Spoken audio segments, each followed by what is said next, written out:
What is up, everybody? Welcome back to the Fresh Finance Podcast. My name is Thomas Elms. I've got my co-host here, Kyle Ryan, as always. And today we are going to take a bit of a shift from kind of the traditional content that we've been talking about here over the last, Kyle, almost 35 episodes. And we've got somebody really cool coming on to the pod today. Michael Raymond. Mike, thanks so much for being a part of this today. You know, I know that you and I have gotten to know each other here over the last couple of weeks, but Mike is the CEO and founder of Raymond Representation, which is a sports agency, NIL agency out of it's southern Florida, like the Miami area, right? Yeah, absolutely perfect, and has just been killing it in that space. And as a lot of people know, that's an area that I tend to focus on with the clients that I work with, and just really kind of think that this whole area of sports, NIL, college, professional athletics is starting to get really interesting. And, you know, wanted to have you on to just kind of talk about how things have shaped for yourself, for the agency, but also kind of what you're looking at in the future as far as sports between the, you know, the amateur and the professional status. Thank you for having you on, man. Really appreciate it. Yeah, no, appreciate you guys. Thanks for the invite. Yeah. Kyle, before we get started on questions, would love to just see if you had any kind of intro things that you wanted to throw out there real quick. Yeah, not my niche, but as a sports fan, and someone who doesn't know too much about NIL, I was really excited for this one. I'm really excited to hear about how you came into the business, what you like about it, what your experience is like working with a lot of these, you know, whether it's college student athletes, whether it's professional athletes. I'm just really curious to hear about it. Perfect. It's an exciting time. It's it's been a big blessing for us. You know, it's something that, you know, as a younger, you know, lawyer coming out of law school, trying to break into the business, which is a very tough business to break into. You know, it's fun to be able to work with college athletes because you're younger, you can relate to them. It's a big social media game. You know, so it's been an exciting journey. Obviously, a lot of ups and a lot of downs as well. But you know, we're blessed for it, and I don't think it's going anywhere anytime soon. That's for sure. And I think if anything, it's just getting heavier and heavier. You know, especially on the college side, just the agency and the representation has just exploded because now it's, you know, widely accepted and available. It's just kind of flooding that market, which I bet is something that you've had to deal with yourself. But before we kind of dive into that, you know, I'm pretty sure, did you go University of Miami? Yeah. Awesome. So go to University of Miami. Did you go to law school there too? I went to law school at UM. I went to school at UCF before that, my undergrad. Got it. Okay. And then right after law school, did you do anything before founding Raymond Representation, or what did kind of that pre-Raymond Representation look like? Yeah, it's an interesting story, actually. You know, I went to law school my first year, kind of like everybody, just locked in, studied all day. You know, it was terrible. It was like a job 9 to 5, literally just reading books and contracts all day. And then going into my second year, I was like, okay, you know, I've always wanted to work in the sports agency business. You know, my network is in that world. You know, I got to start looking at different opportunities right now. So I was, you know, interviewing with big agencies. I was talking to the MBPA. I was, you know, starting to navigate through that world, and COVID struck, and COVID killed basically every opportunity that was out there. You know, nobody knew what was going to happen. And, you know, like most people know, is that everything was kind of canceled. So I was twiddling my thumbs trying to figure out, what am I going to do? You know, I didn't really want to go work for a law firm because that's just not who I am. And, you know, I knew from the beginning of day one of law school that I didn't really want to be a traditional lawyer. Yeah. I always wanted to work in the sports business, and just didn't know what to do. So, you know, I had worked for a law firm for a couple of months, kind of tested the waters. I didn't like it, which is what I knew, but I tried it just to be safe. And, you know, thankfully I had a lot of friends that were basketball players, you know, that were kind of in my world, in my network already. And, you know, I spoke to a lot of them, and they were like, you know, listen, my agents don't really do much for me. You know, I only hear from them when I have a new team contract or an overseas deal or whatever it may be. Like, is there anything that you have in mind that you want to maybe help us with? And I was like, you know, I started just ripping things off. Like, what about a camp in the summertime? What about, you know, a social media brand deal? What about a charity event? All these different things that I was thinking of. And, you know, they were all like, wow, like, we've never had these conversations before. Like, our agents don't even talk to us about this stuff. And don't even get me started when it comes to financial investing, because yeah, they definitely don't talk about it when it comes to that. And I'm like, I'm like, you're telling me like your agent doesn't even talk to you about like networking with the right people and like, building yourself like a good foundation, things like that. And all of them said no. So no disrespect to the agent business or whatever it is right now, but none of them said that they were helping them with that stuff. So, me being young and kind of hungry, I was like, listen, this is a great way for me to break in right now. So started doing that, wasn't really making any money. I was just helping any athlete that I can. One of my closest friends was Aubrey Dawkins, played at UCF under his dad, Coach Dawkins. So he was one of my first guys. Justin Gray at a Texas Tech, all these great guys that were playing, whether it was in the G League or it was overseas or whatever it was. And I started doing that for like 6 or 7 months, and it slowly started to kind of build into a brand. And I started to sign new guys. I actually ended up getting my agent license while I was in school still. That's impressive. I wanted to do it before I took the bar. I knew I had to take the bar, which that's a whole other story, but I knew I had to take the bar the next year. So I wanted to take that test first and knock it out. So I got my MBA license, I got my FIBA license, all that stuff. And then really that's kind of how Raymond Rep was born. I started representing basketball players first. Had a couple of pro guys here and there, in and out, the whole thing. And then, kind of transformed it over the past 3 years into a marketing agency, focusing a lot more on the influencer, NIL, and pro athlete marketing side instead. Yeah. So. And I'll tell you, just over the time that I've been aware of you, that we've had a relationship, I swear it's like every other day, there's just a new person that's like, I want to be with Raymond Rep, and it's been crazy. And what I really like about what you do too is it seems like there's always just something that's slightly different about each new person that I see. And like, you're even doing, I know you're doing with something on the flag football side, isn't that right?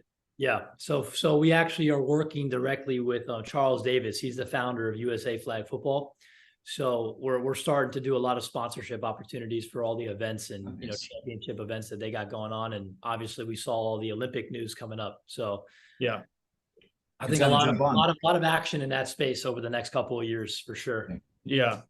And so as far as, with Raymond Rep, and you've kind of talked about all of that, what has it been like kind of to change gears just a little bit, not necessarily looking at you as the agent, but you as like the CEO of a company here, what was it like here over the last couple of years of figuring out how to run a business, but also like building out a team? Because I know that you've, gotten the chance to bring on a lot of people under, Raymond Representation. And I'd love to just kind of hear your thought process on what it was like to build that out, because I feel like you've got a really well-oiled machine right now, at least in my experience here.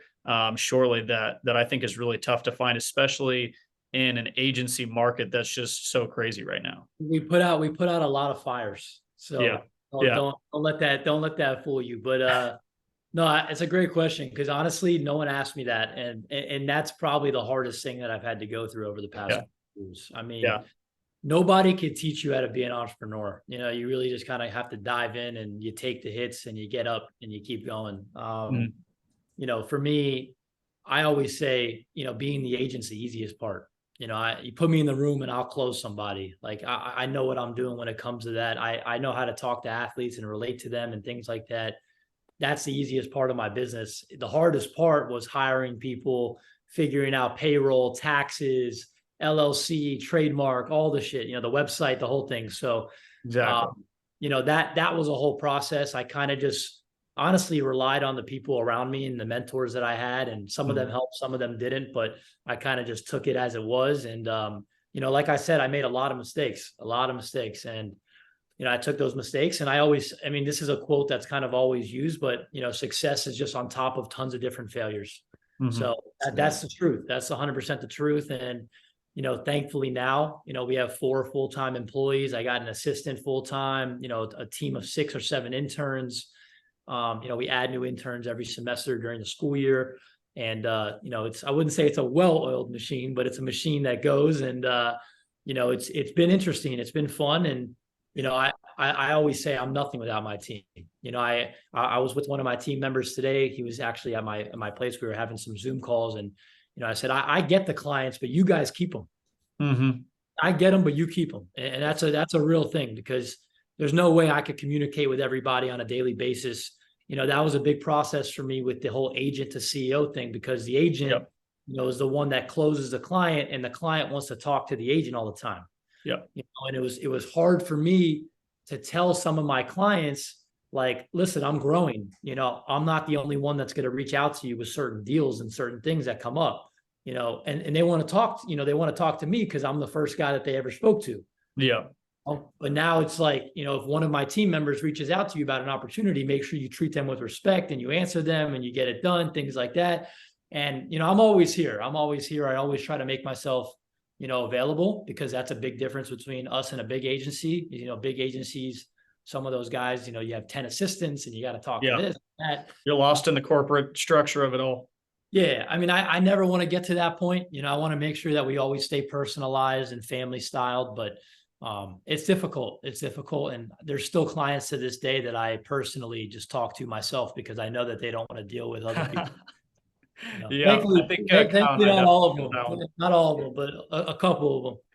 Yeah. It's amazing the similarities, it seems, because it's one thing, whenever you work with a professional of any sort, the reason you're working with professionals is because there's a knowledge gap between you and your client, right? And you're helping them just with the knowledge that you have for their experience. So we have similarities in that way, but I'm just curious, what do people hire you specifically, a sports agent in general, for? What do they hire you for? And then what do your firm bring that they just don't expect as often? Well, there's two things they hire us for, in the broad spec of it, which is, one, they want to make a lot more money. So that's why they hire us, for sure. And two is protection, we review their contracts. We make sure that they stay out of trouble. We make sure that they're not doing something that they shouldn't be doing. But let's be real. You keep clients by making them a lot of money. So that's the number one. Mm-hmm. So it's our job to really be the dot connectors. That's what I always like to say. We connect the dots, whether it's a team contract, it's a brand deal, it's an endorsement, it's a charity event, it's a paid appearance, anything. If they call me and say, yo, I want to buy a Lambo Urus, I got to find somebody that I can connect the dots with to help them get that, and there's one thing that I'll say, it's a very lucrative business. It's fun. It's exciting, but there's a lot of behind the scenes that people don't understand that agents do. And I'll say 90% of the time is me doing this, literally on my computer, talking to people and closing deals. So not fun and flashy stuff. And, two is that you don't get paid for a lot of the stuff you're doing. Oh yeah. 90% of the work that I do is not paid. It's me helping these guys and girls with things that I'm not going to get paid for, so I can get paid for the other things that I do for them. Mm-hmm. And if you're not willing to kind of get your hands dirty and help them with certain things that you're not going to get paid for, it'll never work long term. So, I kind of learned that early on, and I enjoy just being kind of a mentor to some of these guys. And some of these athletes are really young. They're only 17, 18 years old. I got to talk to their parents, their coaches, their uncles, all these different people in their lives. And it's a lot of managing relationships, and it gets very difficult at some points, but I think I was meant to do it. So yeah. That's a good way to build trust. So when you do that extra work, you go above and beyond, because it's a relationship business at the end of the day, right? You could be the best agent in the world, but if I don't like you and I don't trust you, then what am I going to do, right? There's a very fine line between friendship and business, and it's hard to do that, because I've learned the hard way myself. Me being kind of younger and wanting to be friends with some of these like athletes and celebrities and things, you get excited and you build relationships with people, but sometimes you got to have tough conversations with some of them. And sometimes that turns into, something bad, but you live and you learn. That's how this business is. And, you quickly learn there's not a lot of loyalty in this space. You gotta do a good job while you have them. And then if they end up moving on or doing something else, you got to just let it go and move on to the next. Yeah. Yeah. And I think kind of having that abundance mindset too, of just the fact that there's a lot of people out there that need your services. And, there's never going to be enough agents or enough qualified agents at your level that will be able to service all those people. And so just recognizing that, because that's something that we see, I would say, even more on the advisor side of the world, the financial advisor side of the world, because in all, honest reality, financial advisors from a number standpoint are a dime a dozen, right? But the ones that truly know how to, work and engage and provide insight and experience in certain areas of, any sort of industry, that's where you start to kind of create a little bit of distinction for yourself, and so I think that's something that, us three can definitely, kind of share it in common, just, throughout different parts of what we do as a profession. Would love to just kind of hear your take on what I would kind of say the current status of your industry looks like, especially on, on the athletic side. Talking a lot about how NIL has kind of played a role in a lot of the introduction into kind of your play in the college space, but also kind of, how that might affect the professional aspect of sports, and kind of where you think you see a lot of some of this stuff going here over the next couple of years. Yeah, I mean, it's pretty interesting. It's pretty exciting right now. Yeah. I know they estimated the influencer marketing space to be like $34 billion next year, which is absolutely ridiculous. And that doesn't include NIL, which is probably another 3 or 4. A lot smaller, because obviously most college athletes are not, Caleb Williams or Drake May. Exactly. But it's a pretty exciting space. I see a lot of opportunity. I see a lot of growth. It's kind of like what you said before. There's always new athletes, right? Mm-hmm. And there's always new brands that are looking to spend money and get a taste of what this industry is. So for me, it's always the next up mindset, like who's next, who's coming up. A lot of research, a lot of scouting on like high school kids, boys and girls, who's coming up, who has a good social media already, things like that. Yeah. And it's fun. It's fun because you talk to a lot of people. I mean, obviously you got to deal with a lot of different agencies as well. And, that's a whole different conversation, shark eats shark. But, it's fun. It's exciting because you sometimes run into a client or somebody reaches out to you, and, you see a lot of great things that can happen with them over the next couple of years. And, like I said, NIL has really been a blessing for us. It's been unbelievable, because one of the things that I noticed early on was, don't look at the big agencies like WME or Clutch. Those are billion-dollar agencies, and those only make up maybe, 10 out of the 500 agencies that are out there or whatever, but look at the other 90%, the boutique agencies that are the football and the basketball agencies that only represent NFL and NBA players. They don't do marketing, and NIL is marketing, like that's what it is. They focus on the on-the-court, on-the-field contracts most of the time. And a lot of those guys are old school guys, lawyers, 50, 60 years old, they hate social media, the whole thing. They don't know what they're doing, so like, I was like, wow, that's who we could kill. Like, that's where we come in, is that 90%. Yeah. And then hopefully along the way, you could get 1 or 2 clients that are really big, that are going to go to maybe to the big agencies, things like that, which obviously we all want. But there's a big NIL market out there if you're still controlling 90% of the space, so it's been very interesting. I think one of the hidden gems for us that we didn't know was going to become a gem, but it has been the female athletes. Oh, absolutely.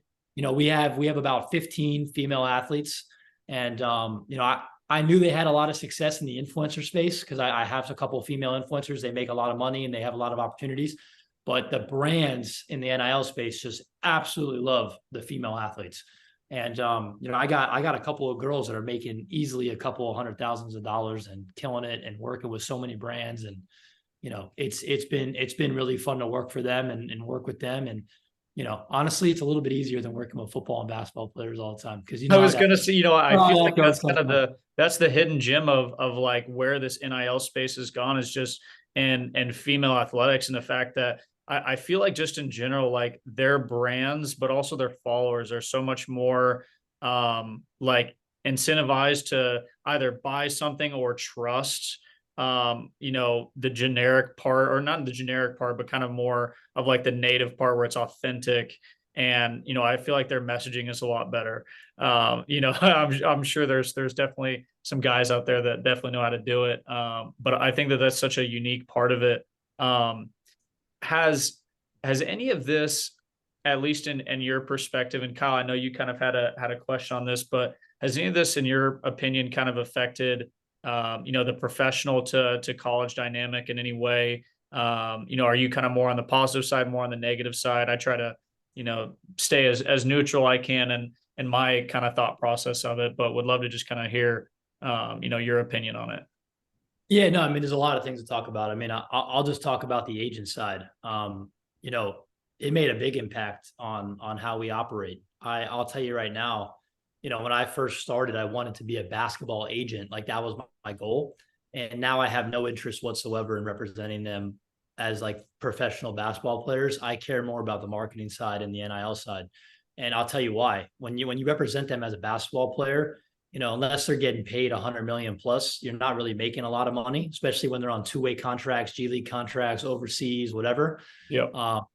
I've had a taste of it for 3 years. It's a big headache. It's not fun to talk to scouts and coaches that don't really care and they just want to find the next player. Yeah. I'm not trying to be on the phone with somebody in Kosovo or Ukraine or Russia, like random places all the time. 3 o'clock in the morning. to make no money, to make a couple of grand, like it's just not worth it.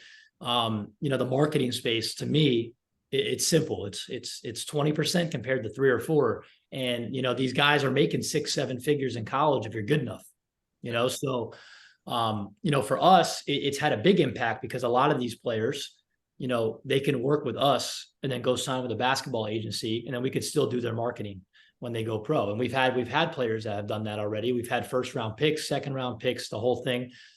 We do keep a couple of pro guys. I will say we have a couple of pro guys that we handle both. But I do have a partner that I do that with because he actually loves doing the basketball stuff. And I don't, I let him do what he wants to do. He doesn't touch the NIL and the marketing. He's like, listen, I've been doing this for 30 years. So I already lost all my hair. I don't care. Yeah, exactly. I let him handle it. And he's a phenomenal guy. His name is Keith Kreider in Chicago. I love the guy. And we've had a couple of great players together. So I hand them to him and we do it together, whatever. But yeah, it's changed the agent space dramatically because, some of these guys, they're getting these advances or NIL deals, early, like really early now. It's crazy. Like, yeah. It's like, here's a Lambo on your driveway, sign with them. And people like to act like it doesn't happen, but it happens every day. So, Yeah. I think there's a lot of pros, there's a lot of cons, but, I'm not going to complain about it because at the end of the day, it gave us a foot in the door. Exactly. And without NIL, we probably wouldn't compete anyways. I can't throw $100,000 checks to a bunch of random kids and hope that it sticks, like the big agencies can't. Yeah. I don't have $1 billion backing, Yep. So like it's been a great way for us to weed out the kids that are looking for money and find the genuine, authentic kids that actually want to, build a brand, actually work with companies, focus on social media and actually take advantage of NIL for what it's supposed to be, connect with great people, work with alumni, all those things. And how is it that you go about connecting with these brands and, starting to create camps, training camps in the summer, as you mentioned? Is that part of the 90% sitting kind of where you are right now, just on Zoom calls and just making relationships? That's that well-oiled machine that he's talking about. That's no, but that's, yeah, man, it's a grind. It's every day, phone calls, emails, cold emails, connections that you have. Right now we're putting together a meet and greet at LSU with 3 of the gymnasts that we work. We actually work with 3 gymnasts and 2 of them transferred to LSU. So now they're all on the same team. Oh, wow. That works. They're all on LSU now. And they were all different places last year. And, they're all best friends with Livy Dunn. She's probably going to show up and do something. So, we're planning a big meet and greet. We got some sponsors for it, things like that. And that's just been a grind, bro. Just reaching out to local companies, calling them, telling them what's going to happen. It's obviously a football weekend, so take advantage of the fan base, things like that. And, a meet and greet can make these girls $10,000 to $20,000, $30,000 in a couple of hours. And, it's better than a brand deal. It's better than a brand deal. So, those are all things that we do. And there's no blueprint. There's no easy answer. It's just get on the phone and start dialing, like Jordan Belfort says. Yes. Get on the phone and start dialing. Yeah. You're behind on your credit card bills. Yeah. I love that. That's hilarious. That's what it is. I just watched Wolf of Wall Street again last week. So, and I'll tell you this. It's all relationships, 1000%, because, I started this. People think that, because we're successful right now, it all started now, but I was sending emails 5 years ago. I was building relationships 5-6 years ago, and, now it's all come to fruition. And they enjoy working with people that are genuine and that are authentic and get shit done at a high level, and let's just be real. A lot of agents are not genuine and they're not great. Yep. And there's a big thing about agents in the space, and it's true. I mean, I've met a lot of these guys, nothing against agents, but I've met a lot of agents, and not a lot of them are nice guys. And they all want to get paid, and that's it. And the brands are starting to see that because they're hiring younger people to work on the marketing side for them. So yeah, for us, we've had a lot of brands come back and want to work with us because of the relationships that we have. And that's been huge. And now we have a Rolodex of 400 or 500 brands and people that work at agencies and things like that they're always hitting us up. Yo, who have you signed? Who are you working with now? We got this coming up. We got that coming up. And that's how we've really flipped the business completely. So yeah, it's almost kind of like you're creating recurring opportunities for your clients based off of providing a really great opportunity for these brands to connect with the people that you work with. 100%. And I think that's such a premium on your guys' ability to provide that, because you were talking a minute ago about how you don't have that $1 billion backing to be throwing money at any sort of college athlete, professional athletes to get them to sign. But what I think has been awesome for you guys that will play even longer term is it's forced you to build those relationships to actually provide the value and generate the income that you can generate for your clients. That's going to keep them much longer term than some signing bonus. And then what I would call kind of mediocre service. Problem is too, if you give them money, and I've seen this a million times, if you give them a marketing advance or whatever it is, they don't want to do anything. Exactly. You bring them a $10,000 deal with Gatorade or whatever, and they're like, I'm good. I got 200 grand in my bank account, and unfortunately, that's the only negative that I've noticed with the collectives, paying these kids so much money, is that they're just not taking it as serious, which I know that's a question, Kyle, we kind of spoke about it. We could talk about it more, but I am pro money to the players still, because I do think that it's a major benefit, and they should be paid. I mean, a perfect example that I always use is everybody knows Tim Tebow. It's like Tim Tebow would have made $10 to $20 million probably in this space, and could be more. I don't even know. Could have been even more. And he's somebody that was one of the best college football players of all time. Unbelievable human being, great guy. And look at it. He didn't become an NFL superstar. Like, it didn't work out for him. And, yes, he's still successful now because he's a commentator and doing things like that. But I'm sure he'd be a lot happier with an extra 20 million in his account. And, it's like some of these kids, doesn't matter how good you are, you don't make it at the next level. You don't. Drake May might not make it. He might not be good. Trey Lance is the backup. Like, Trey Lance hasn't played in 3 years, and everybody thought he was going to be a stud. So it's like, these kids, they need the money now, because some of them don't ever get a chance to do it again. And, they're not going to go work a 9 to 5, things like that. Like, they don't do that stuff. So, it's like, it's a good opportunity while it's there. And, especially for the female athletes that don't have the NFL, don't have the NBA to go to, it's Olympics or bust for them, so I think that's the best side of it. That's the biggest pro of it. There's obviously some cons, but with anything good, there's always cons. Absolutely.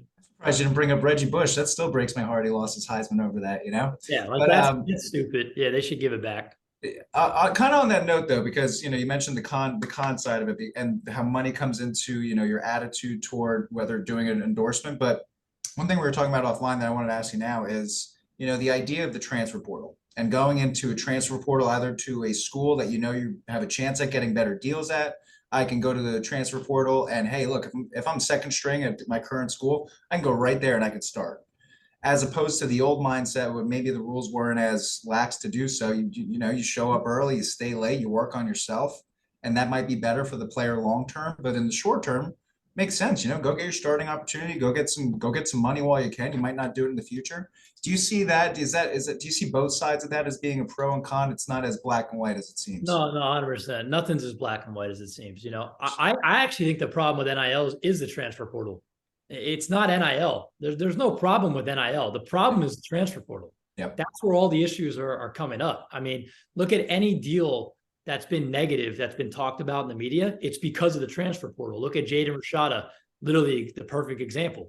It's the NCAA, unfortunately, hasn't done anything to fix the problem. And, I don't foresee them doing anything anytime soon, even though they keep wasting their time at these Senate hearings and things like that, pretending that they actually care when they don't. Yeah. First of all, we have a war going on in Israel, like they should be focused on that, not, NIL right now. Yeah. So there's a lot of things going on, but I'm just saying, like, the problem is that a kid, can go to a different school because of more money with no consequences whatsoever. And, that's where you go back to like showing up to practice on time and actually caring and waking up early and grinding, for the opportunity.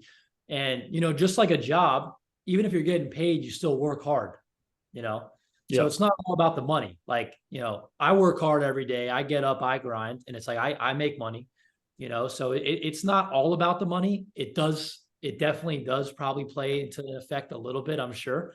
But my reasoning of why it's not so big of a deal is like, these guys were getting paid before anyways, like, and they're still getting paid. They're still getting paid. Like, that's the reality. Like agents have been doing this shit for years, like, you can't tell me how many guys have gotten under the table deals paid in college. Oh, here's your Hellcat. Like, come on, so it's like the guys that are making a lot of money are the same ones that would have been making a lot of money before this thing anyways. Yeah. So I think there's a lot more pros than the cons, but when it comes to a lot of my athletes, shout out to them. I haven't noticed any discrepancies of practice and working hard. And, Good. If anything, they actually work even harder because they're trying to spend more time on getting the deals done as well, because their schedule is so busy.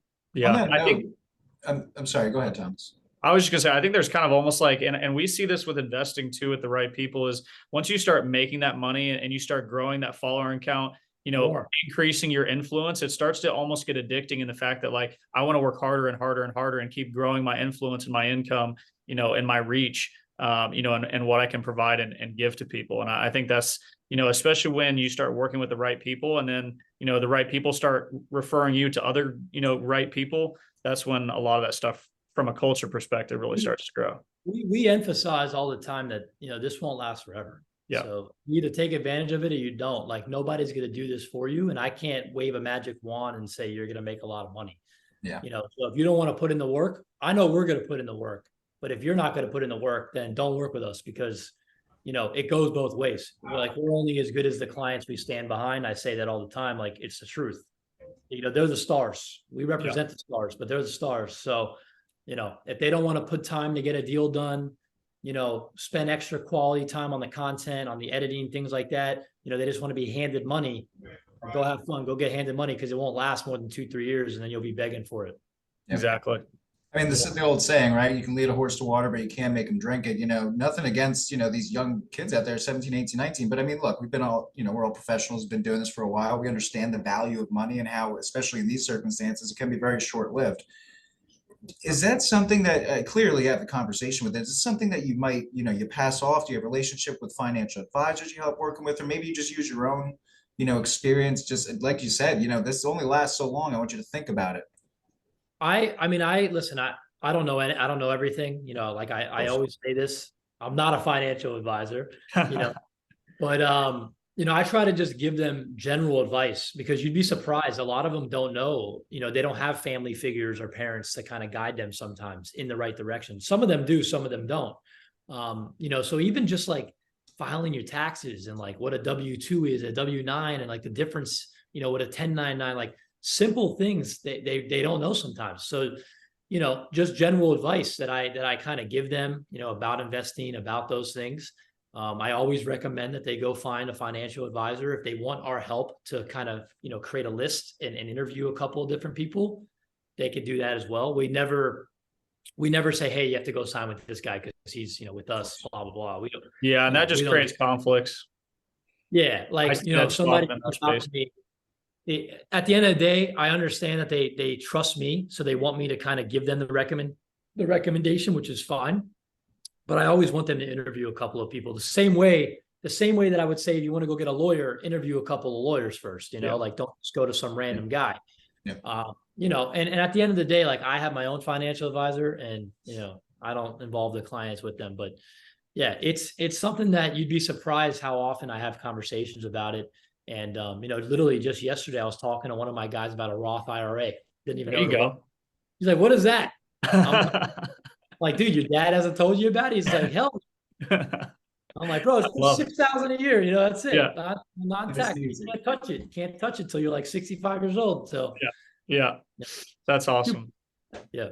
So we've taken up enough of your time. I want to ask you just one more quick question.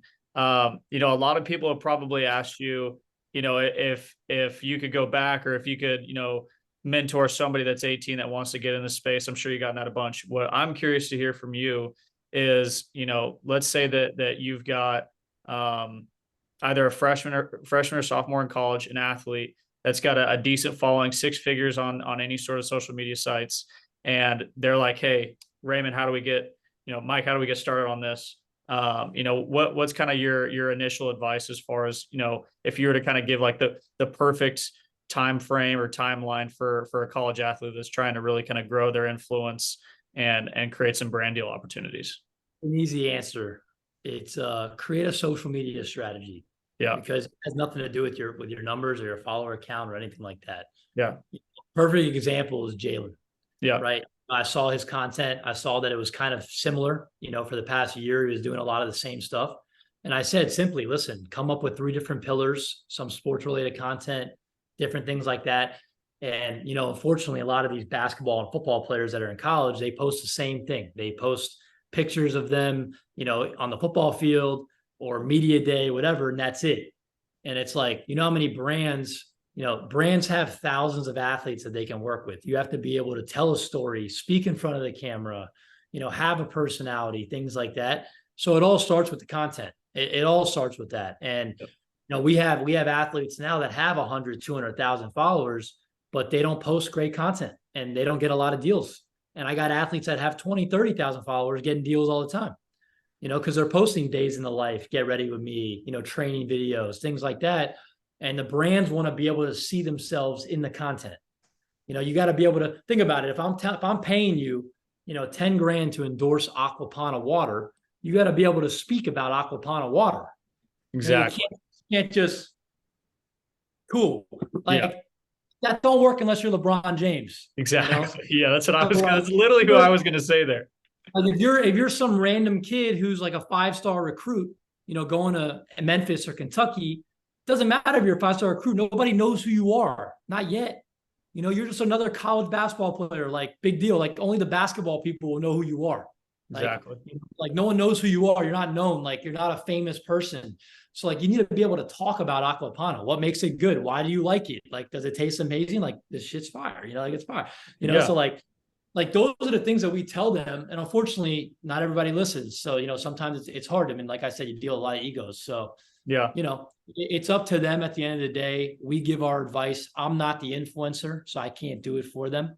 I'm not always right, but I do know what the brands ask for because they tell me, and that's what they want most of the time. So, Yeah. And I think that's just kind of like the reality of that is sometimes I think people will shy away from that because it forces you to actually think internally, be authentic, and actually take the time to generate something that's of good quality. And I think a lot of people will try to take shortcuts, like you said, or, you know, maybe it's just a quick picture or something, and they just won't get that content or at least that engagement that brands are looking for. So I think that's a really positive way of looking at it.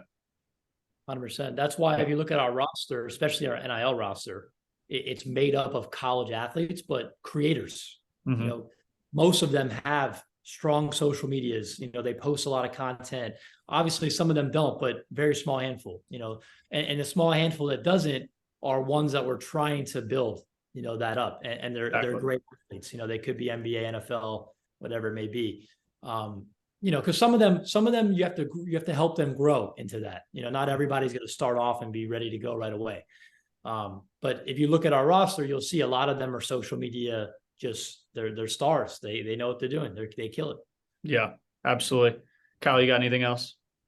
I think your strategy is amazing. You know, it's really hard, like you mentioned, to deal with, you know, going straight to the NBA professionals, the football, MLB guys. You know, they're getting strokes right away from those sports agencies.